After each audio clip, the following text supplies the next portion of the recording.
Happy world wild life day, एक ऐसा दिन जो हर साल 3 मार्च को वाइल्ड लाइफ की तरफ जागरूकता फैलाने के लिए मनाया जाता है। इसी मौके पर गुजरात के जूनागढ़ जिले में मशहूर गिल वाइल्ड लाइफ सेंचुरी में प्रधानमंत्री नरेंद्र मोदी ने सोमवार को वर्ल्ड वाइल्ड लाइफ डे के मौके पर जंगल सफारी का आनंद लिया। इस दौरान उन्होंने वहां के एशियाई शेरों को करीब से देखा और उनका संरक्षण करने की जरूरत को लेकर अपना संदेश दिया। आदाब, आप देख रहे हैं आवाज वॉइस और मैं हूं आपके साथ अमीना माजिद। प्रधानमंत्री नरेंद्र मोदी गिर वाइल्ड लाइफ सेंचुरी में शेरों की तस्वीरें खींचते हुए नजर आए।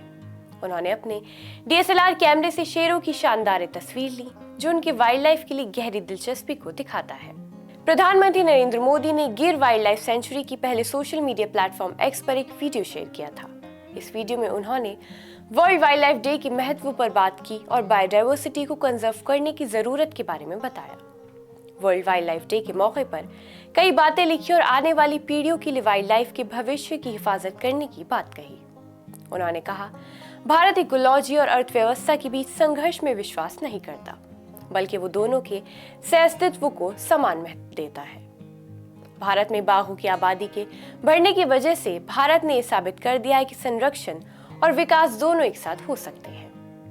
इस पोस्ट के साथ पीएम मोदी ने एक वीडियो क्लिप भी शेयर की, जिसमें भारत की पारंपरिक दृष्टिकोण को दर्शाते हुए वाइल्ड लाइफ के संरक्षण के प्रति स्वाभाविक आग्रह का जिक्र करते हैं। इस वीडियो में पीएम मोदी ने कर्नाटक के मैसूर में प्रोजेक्ट टाइगर के 50 साल पूरे होने के कार्यक्रम के दौरान किए गए अपने विचारों को साझा किया। पीएम मोदी ने गिर सफारी का आनंद लेने के बाद नेशनल वाइल्ड लाइफ बोर्ड की 7वीं बैठक की अध्यक्षता की। इस बैठक में 47 सदस्य शामिल हुए, जिनमें सेना प्रमुख, विभिन्न राज्यों के सदस्य, गैर सरकारी संगठनों के प्रतिनिधि और अलग अलग राज्यों के सचिव शामिल थे। बैठक में वाइल्ड लाइफ कंजर्वेशन जैसे मुद्दों पर गंभीर विचार विमर्श हुआ।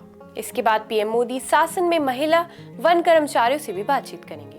उनका मकसद वाइल्ड लाइफ कंजर्वेशन में महिला कर्मचारियों की भूमिका को बढ़ावा देना और उन्हें आवश्यक ट्रेनिंग और समर्थन देना है। अगर आपको हमारी वीडियो पसंद आई हो तो ऐसी वीडियोस के लिए हमारे चैनल को सब्सक्राइब करना न भूलें।